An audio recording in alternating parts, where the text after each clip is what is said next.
So a very warm welcome to Sasha Volgina from the Global Network of People Living with HIV and Sveta Moraz from the Eurasian Women's Network on AIDS. Great to have you on the virtual sofa. So Sasha, let's start with you. You joined GMP Plus a couple of years ago after working on harm reduction and treatment access in your home country of Russia. When did HIV criminalization become an issue? When were you aware of it as an issue for you? Well, basically, when I was based in my region, I didn't realize everything is so bad. So it was when I joined the global GNP Plus, basically, and started to work on that. And the thing is that a lot of great activists and people living in HIV, they still don't understand the reality. The reality is, after 40 years of the response, where people are going to jail just because they're HIV positive and they were having sex. So it just, in the majority of the countries in my region, in EECA region, we have old Soviet laws, which have this part, which is putting into risk of HIV infection. It means you can be a husband and wife, you can have children, you can do whatever. So that was what was happening in Belarus. 300 people got into prison. You are putting somebody into risk of HIV infection. Doesn't matter, are you taking ARVs, are you using condoms, if anyone knew about that, all that doesn't matter. You just go to jail because you are putting somebody into risk. And it also means that you are criminal from the very beginning. I was signing that paper. Do you remember yourself when you were getting the HIV diagnosis? I do. I was in deep shock. I didn't realize what I'm signing, what this paper is about. But basically, as soon as I signed it, I became a criminal because it means that then you will have a responsibility and you will go to jail and you can do nothing about that. So it's just very important, to really understand that it is happening in the reality. It is happening in the whole region and we have to do something around that. Yeah, that's absolutely true. And one of the reasons that we know so much at HIV Justice Worldwide about what's going on in the region is because of Sveta and her organization and an incredible regional network of women living with HIV. We have seen so many unjust prosecutions across the region. So who is getting prosecuted and why? And why are women so vulnerable to criminalization? Hello, everyone. I'm really proud to be in such international company, such dedicated people. It's in 2017 we conducted community-based research run by and led by women, and it was conducted in 7 countries of Eastern Europe and Central Asia. And unfortunately, we collected many cases on HIV criminalization, and most of them in Russia and Belarus. Also, we got cases from Moldova, Georgia, Uzbekistan, Estonia, and of course, we were shocked on how it's impacted our region, and also we were shocked on how our community is silent about this. So we have no regret that we need to raise our voice about criminalization, because the cases from Belarus, as Sasha mentioned before, it was really like people for long years living together, love together, raising their children, and just because police officer decided to to have better the documentation and to get some records in his resume. Mm-hmm. They had incentives, yes. Yeah, and it was really shocking for us. And we decided to strengthen our advocacy work around HIV criminalization and to raise community awareness about this, to receive more dedicated advocates for this. And finally, based on this community research, we received evidence on how HIV criminalization impacted on our lives. And why women? Why are women so vulnerable? Because also we've heard about breastfeeding prosecutions in Africa. We know that they're also happening in your region, as well as the potential exposure prosecutions. Why is that? Yeah, it's many reasons for this, starting from gender stereotypes and gender inequality, and it's double in even multiple vulnerabilities of women. If we talking about economical reasons, if we're talking about cultural, for instance, in Central Asia, women very much dependent on their husband and their families. They don't have rights to protect themselves, and even they need to ask permission or go to hospitals. If they are widows and have sex, if they are unmarried and have sex, it's equal to sex work for them. And of course, it's stigma because of drug use, which is also, we have a huge marginalized populations having HIV. It's people who use drugs. And for women, it's a double stigma because of HIV and drug use, and even multiple stigma if they sex workers. So it's like our society perceives that we need to be a good mothers, we need to follow in gender's norms, we need to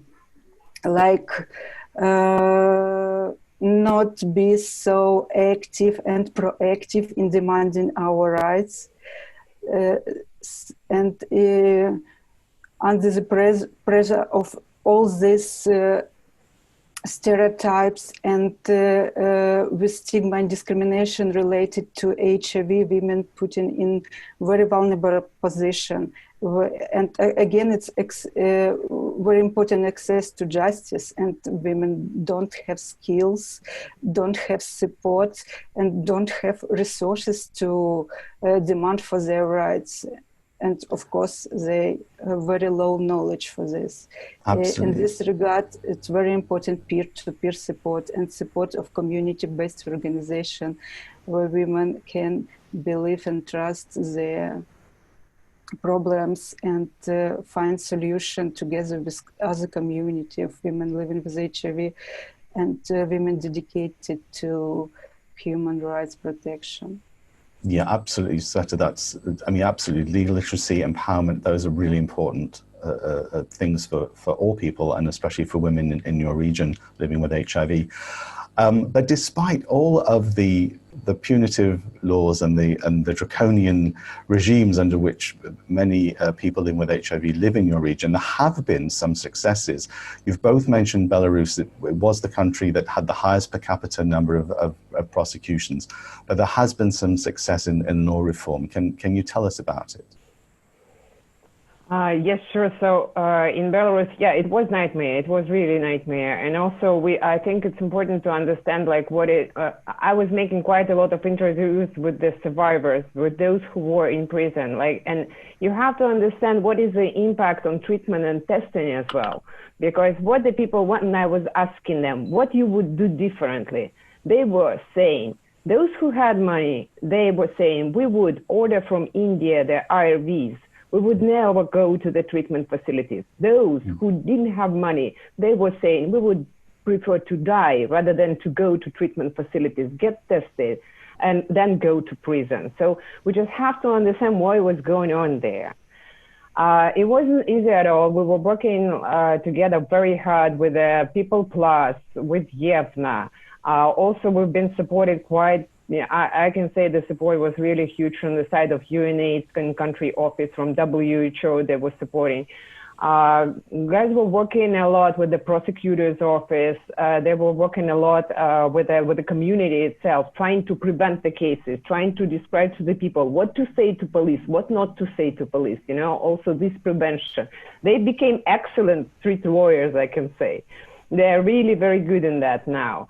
Yeah, this is the picture, them standing behind the court. They were coming to the courts, defending people. They're saying now that we are like perfect lawyers already. So at the same time, they were advocating really very hard towards government and towards the parliament. So in 2019, the legislation was changed, but let's be clear, it's not a total win. So we changed just one part of the law. Now it says that if you have informed the person you have HIV, you won't be convicted. That's it, you know. All the rest is still there. So of course, the people who were convicted under that part, they are now releasing from the prisons. But those who were not, they're still there. So there's quite a lot of work still to do.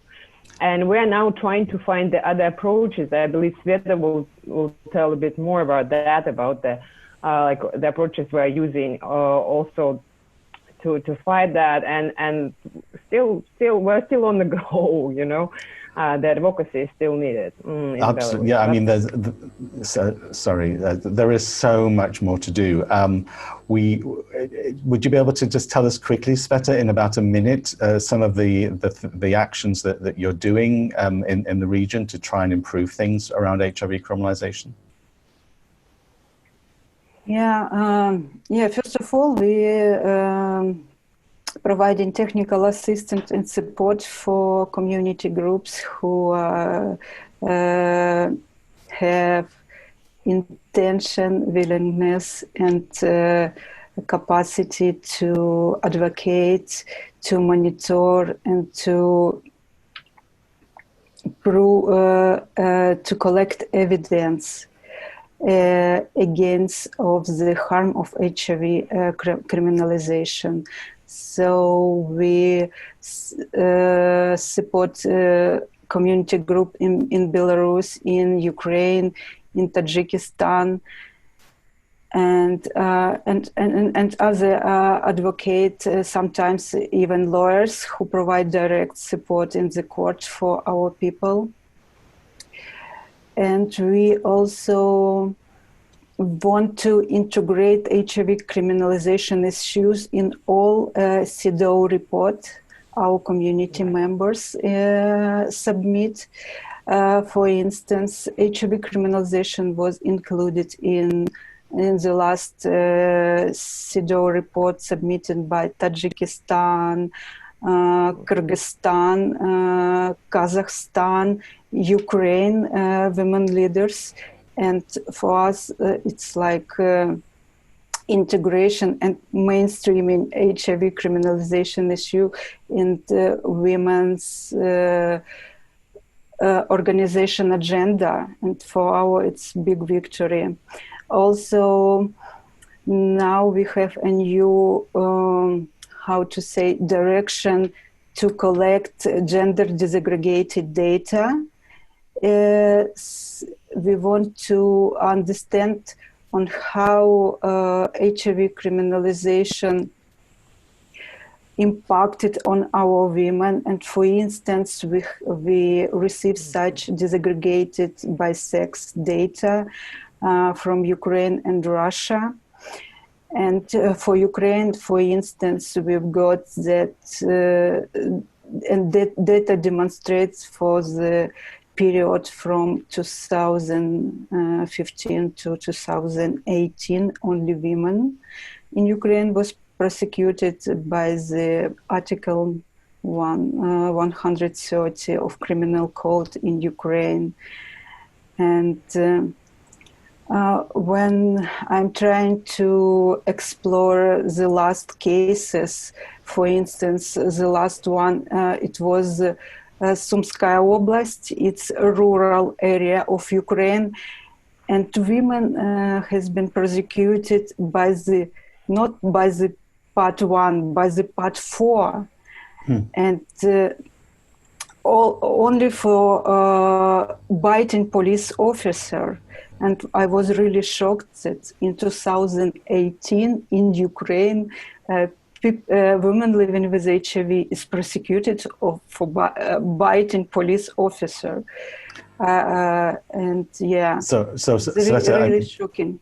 It is shocking. But the thing that is perhaps even more shocking to people watching is that cases of people being prosecuted for spitting and biting, police officers and others, actually make up about a quarter of the cases that we monitor around the world. It is absolutely shocking that in this day and age, when spit can't transmit, it's just not, it's the work you're doing is amazing. But I'm afraid that's all we have time for. Sasha and Sveta will be back later to answer some of the questions for now, but really thank you both. It's a pleasure working with you. And here's some applause for you. Thanks a lot, Edwin. Okay, bye. So you can see there's a theme going on here. Leadership of people living with HIV, network empowerment, linking the local to the regional, to the global and back again.